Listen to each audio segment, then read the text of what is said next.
Hi everyone, I am Rebecca from ChemKnits and happy Chanukah!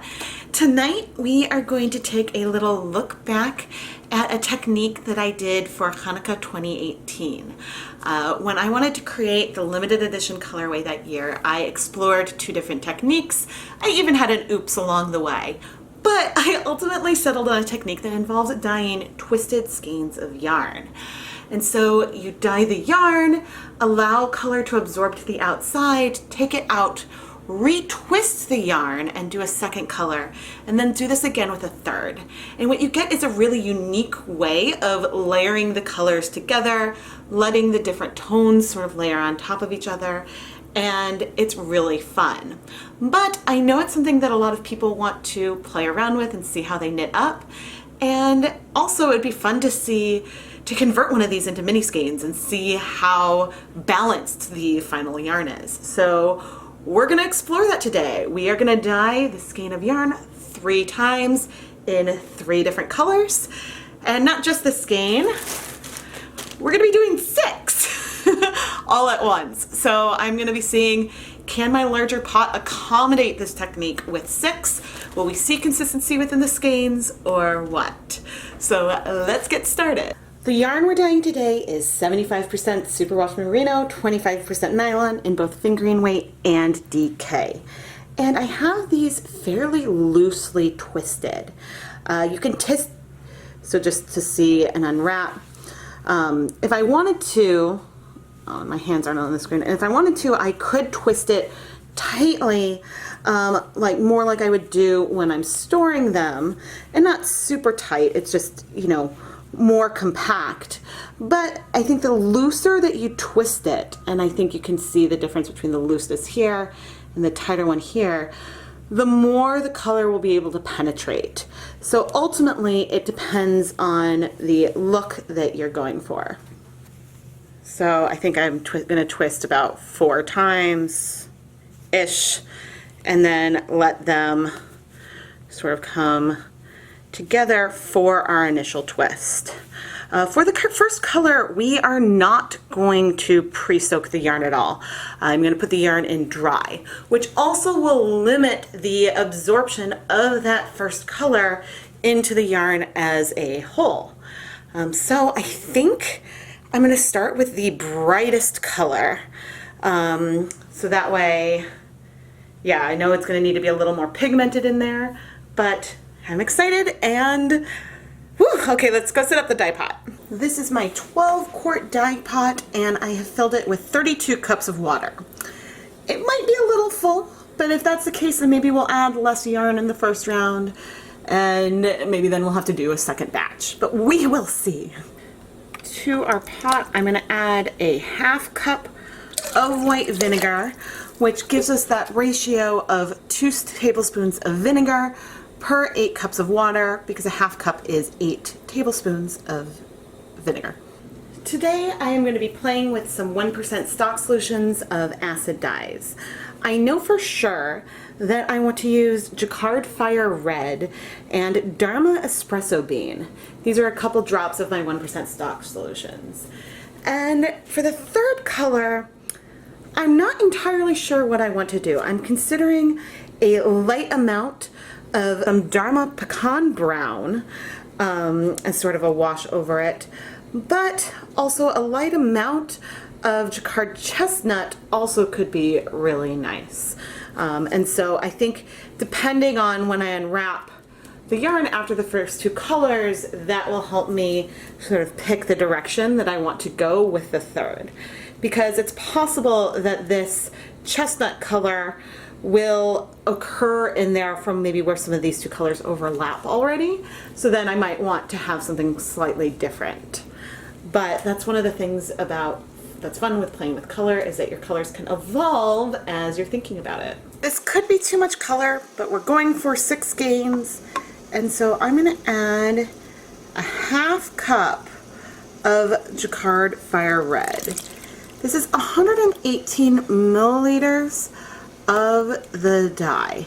Now, if I was going to use this much dye on 6 full skeins of yarn, we would get a really, really nice pink. It would be a really, really pretty color. but not necessarily red. And so I am curious if this is enough to make it show up red on the 6 skeins or what. So let's find out. I'm gonna give the pot a good stir to make sure the color is evenly distributed. And now let's add our yarn.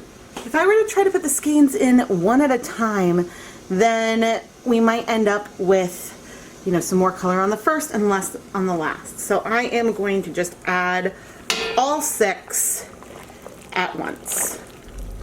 Yes, there's some variety in like when things are going in, but this is what we are going to try. Now the pot is crowded and goodness, I probably could add more water. Maybe I will for the next step. I want to move things around, but I also don't want to move it around a lot because I don't want to move it around too much because I don't want them to untwist. But look how much color has soaked in already. It looks like, okay, we've still got some color in here, but it looks like that a lot did go in. And you can see as I move it, that the color is very much like on the surface. Okay, it's not like as tight as it feels, but I'm gonna go ahead and leave everything here for 10 minutes. The color here is beautiful, but it's still sort of like a pink, and I do want it to feel more red. What I am going to do is carefully, hopefully without untwisting, remove these skeins, and I'm going to add more dye into the pot, add the yarn back in as fast as I can without burning myself, and then dye this for another round just to deepen our red color. In general, if the color looks a little pink when wet, it'll probably even dry a little lighter once it's dry. But the nice thing is that we did completely clear the color. I do want to stir this up. Okay, and hopefully we won't like make a splash. Shoot, I'm trying to think of the best way to do this. Okay, because one of them is definitely untwisting. Shoot. Okay. Give me a minute. Okay, I have put a rubber band around the one that got undone, but I'm just going to go as fast as I can, which I know is going to make things uneven, and I know that some of the white is showing, but yeah, taking them out to add more color was not necessarily the smartest way to go about this. Here's a little more water. It was very hot. Oh dear. But hey, we learn. I could have retwisted it and gone in for a second color, and then there would be like more pink and more red patches. But yeah, I debated a lot, but I am a lot happier with the pigmentation that I'm seeing now. It looks more red on the yarn versus pink, and there'll be some pinks in there as well. Oh dear. Okay, I'm gonna let this go 10 minutes, and then we will remove the yarn and yeah, look a little closer. I forgot to set a timer, so this has definitely gone a bit longer than 10 minutes. But I am happy with this color. It still might not quite be true red once it dries, but we're much closer to a red versus a pink. So I am going to remove all of this yarn, and then I will give you a closer look. And we don't need a yarn mop because we cleared that water out really well. I want to open up this yarn a bit so that way we can cool. So that one sort of untwisted itself. And some of these are untwisting a bit as I open them. And there is more white on sort of the inside, but if we look at the other side of one of these skeins, when we untwist it, there is a side that almost looks like a solid red, but there's a ton of white left. Just by even lifting them up, they are untwisting nicely for me. So I need it to cool enough so that way I will be able to twist them up again, which will take some time. I definitely don't want to burn myself. Okay, and here is the one that I couldn't retwist it because it was too hot, so I grabbed a rubber band to hold the ends together to try to preserve some of the twist on this skein. And this one definitely has, I think, a little bit more color coverage on it overall, but yeah, it's a really nice mix of red and white. And yeah, we're gonna wait. Let's start with about half an hour and then see where we end up.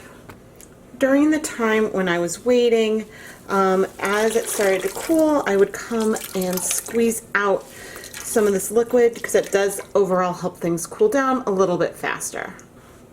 So you can see we've got a lot of white, a lot of red on here, and as we twist for round 2, the goal is to try to have some of that white on the outside. And with it wet, it's hard to actually twist because like it could stretch.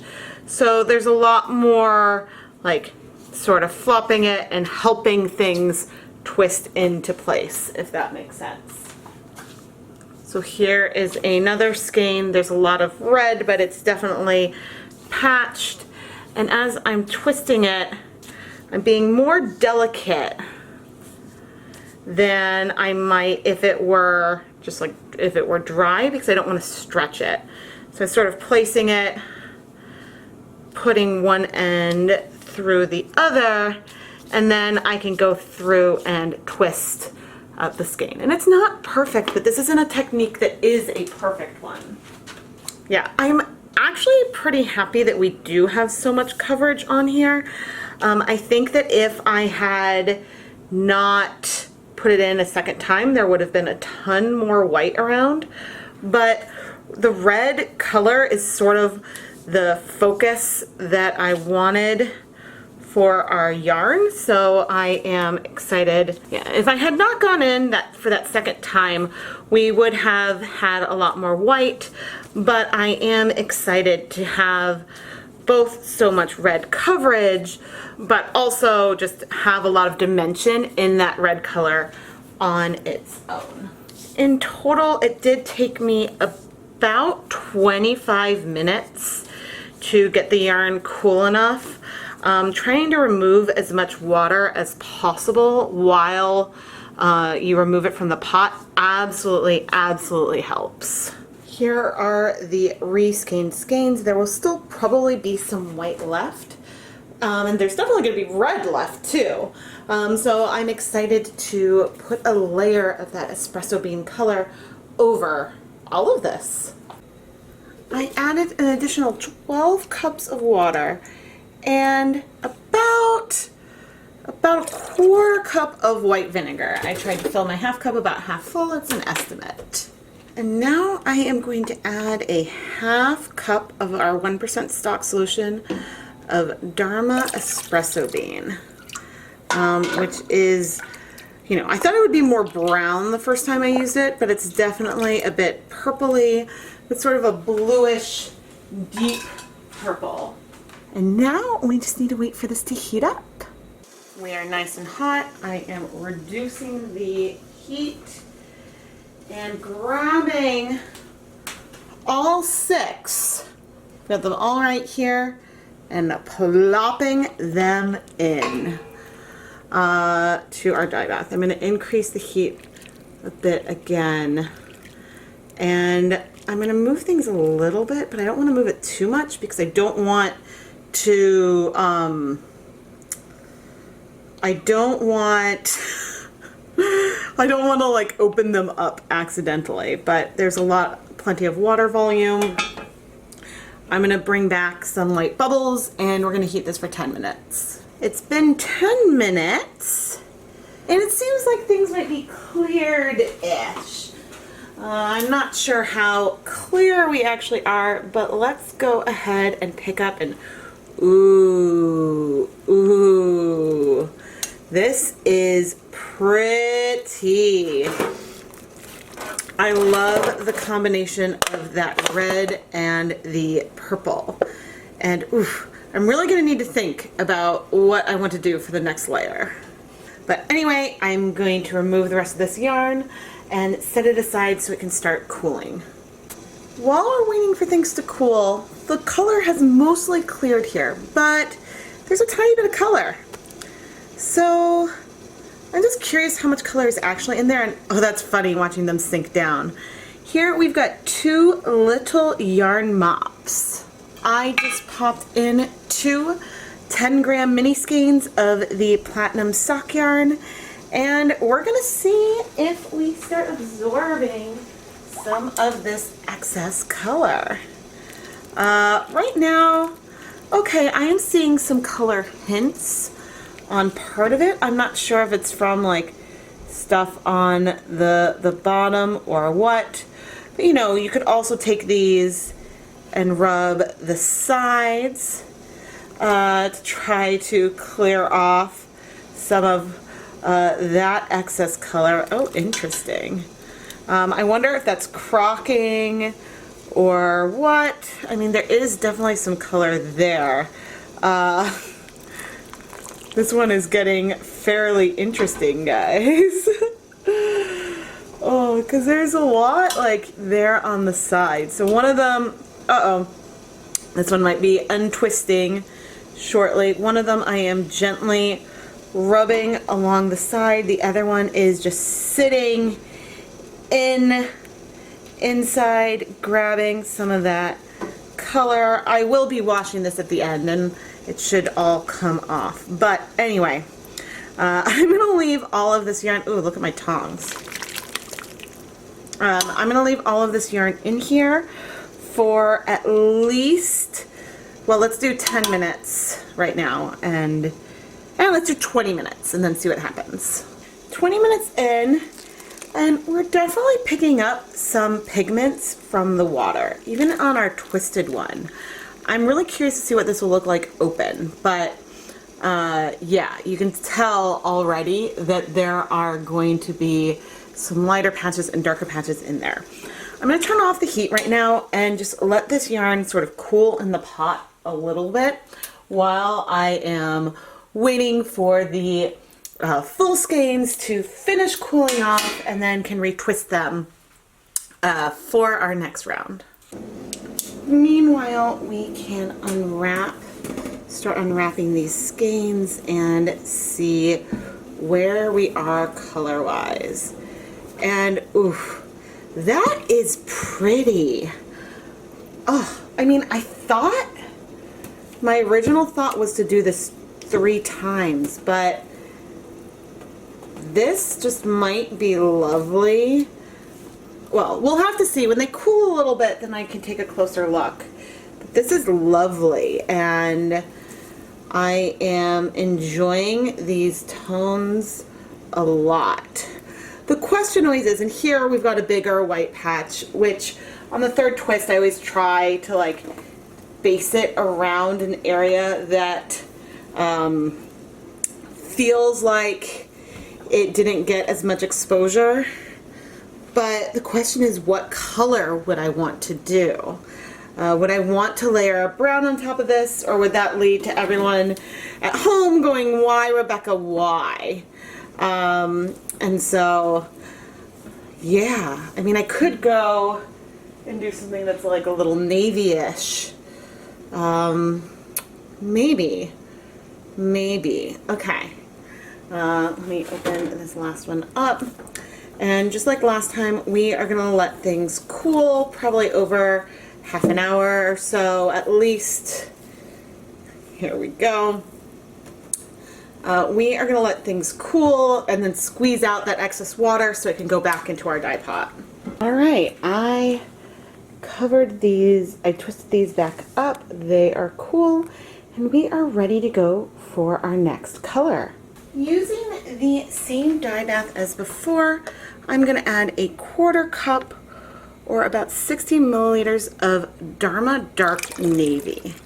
This is sort of a warm-ish navy. It's got a bit of a purplish hue compared to, say, Blue Steel from Jacquard, which definitely has more of a cool tone blue feel. And I went with this warmer one just because I thought that that would complement the undertones that we have going on already.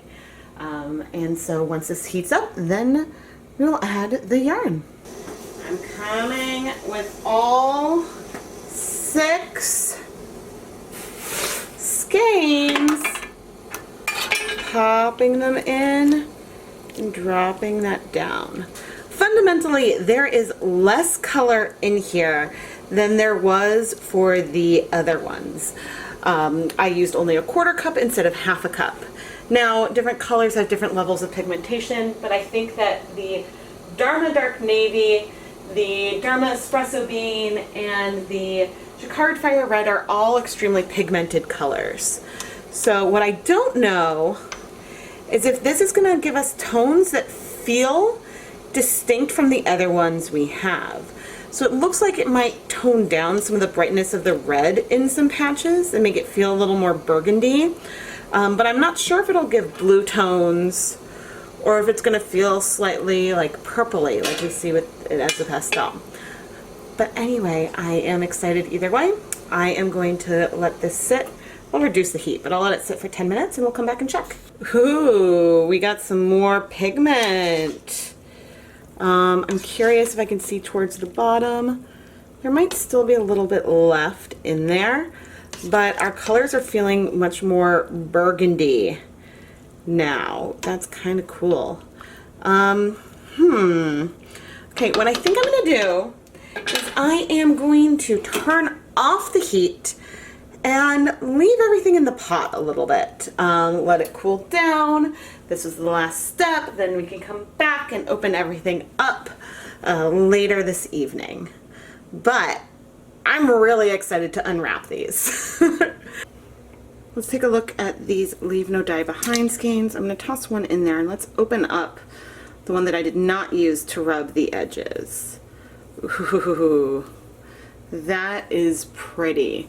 With the 10-gram minis, you definitely get more overall even coverage, but there is definitely something about these that feels almost glazed, like the color is penetrating in a really, really shallow way. Oh, I thought that this one had opened itself up completely, but I guess it hadn't. So here we do still have some white spots. It is also just absolutely lovely. And the question is, are we going to see this color coming off? I don't see it cracking at all on my hands. So that is something that is definitely a concern of mine, but there's not a ton of pigment in here, so I'm not sure what, if anything, you would see with this addition of soap. And I made it so that you can't really see. But it does seem like all of our color is in these mini skeins, which means that we can hang them up to dry. And so if you need a yarn mop for a project because you want to use up whatever dye is left in a dye bath, you don't have to use a full skein. You could use minis. And there are many different things that, you know, you can use minis for. And then, like, these two skeins look gorgeous together. You can have a collection of leftover minis and combine them into some really cool fade for like a leftover sock kind of thing or something like that. Let's take a closer look at some of our yarn. So I'm going to untuck the end and open up the twist. We see some of that red peeking through, and then opening it up, we've got red and sort of that deep purple, and then I'm not sure how much that navy really like added an additional color, but it did deepen some more of our bright red into more of a burgundy type color. On this DK one, actually I can see a little more of like the navy feel in here versus just that purple before. And we're twisted, there we go. And opening up, there's our bright red. So we did tone down a lot of that brightness by doing this, but I think that our colorways are really pretty. Now I'm just washing probably 2 skeins at a time in some tap water. My only concern was that there was that crocking, that bit of crocking around the pot, that we removed some of it with those mini skeins. And I have actually already washed the pot, and I'm now adding just a little bit of dish soap. But I've washed the pot, and what was around the edge did dissolve in water in a soak, and you know, with a little rubbing. So that is good. And obviously I don't have any color on my hands, and that water is clear. I'm really excited to see how the colors will brighten up once the yarn dries, because I know, especially like a navy wash, can feel a lot darker when it's wet. But I'm gonna go I'll wash all the yarn, put it through my spin dryer, hang it up to dry, and we'll come back for some conclusions. Here are the finished 6 skeins of yarn, and this colorway is beautiful. I'm not sure if you can tell the difference between the deeper purple and the navy, but the navy I think added like an additional wash that gave a little more depth and dimension and broke up some of the red patches a little more, giving us a more complete colorway. So I think whether you use a completely different third color or you just do a third twist, I think that adds a lot. Now, if we take a look at a single skein, you can see that it's a non-repeating colorway and that colors across like one section are different. There's also areas that have more saturation and less saturation through a skein. So I am excited to see what this looks like, what one skein looks like converted into mini skeins. I'm not sure I'd be able to keep them in the order that I wound them, but I will be able to keep a set of 10 mini skeins from one skein of yarn together, and laying those out we'll be able to see if we feel like there is an asymmetry to the yarn overall. There are some subtle differences in this colorway when you compare the fingering weight 4 to the 2 DK. And I'm not entirely sure why it is. I think that the colors feel a little more watercolory here than they do on the DK for me. But I don't know, maybe it's just also because there's a lot more yarn. And so then as you twist and retwist, you have more different areas to expose. So you get a little more, a lot more different layers and depths of color. I'm not sure. There is a slightly different feel to them, which intrigues me. Nevertheless, I've been in love with this technique for a while, and I absolutely love how this colorway turned out. You never really know how much you might cover up a color as you layer and layer and layer, but it is so much fun, and I cannot wait to explore this more in the future. We have 2 Leave No Dye Behind skeins from this video. One of them almost looks like it has gray patches. So the color that seemed to be sticking to the edges of the pot was not like the full purple. Maybe it was just one pigment in it. But from not rubbing the edge of the pot, we still did pick up some color. It was just a lot more subtle than the first one. Here are 2 different sets that I reskeined, and ultimately they feel pretty balanced. It doesn't feel like there's any major differences within one of the colorways. However, if you look a little closer, and it might be hard to come on film, there's a slight difference between the skeins over there and the ones over here. And that's because there is a subtle difference between the 2 colorways. They were done at the same time, but they are not identical. This difference shows up more in person than it does on the monitor, but I do sort of see it, and it might be noticeable if, say, you were knitting a sweater. Here's a mini that's one of the skein ends that was not reskeined, and here is one of the minis that has been reskeined. the character between the two is quite different. And which one do you think looks better? Let me know in the comments. Obviously, since this is a mini skein sampler, I needed to reskein. But in general, I'm always curious what you all think on the reskeining versus not debate. I personally am team non-reskeining, except for when it's necessary. Thank you so much for watching this episode of the 2019 Chanukah special. Make sure you check out the playlist to see any videos you missed. And if you have one of the samplers and you've knit something with your mini skeins, share them on Instagram and use the hashtag ChemKnits Chanukah so that way more people could see how these knit up. You can always send them to me privately through Facebook. You can find links to all of my social media in the video description. Subscribe, like, turn on notifications, smash it by smashing that bell icon, and leave a comment below to let me know what you thought. Would you have added that navy, or would you maybe have skipped it? I can't wait to hear what you think. I am Rebecca from ChemKnits, and thank you so much for watching.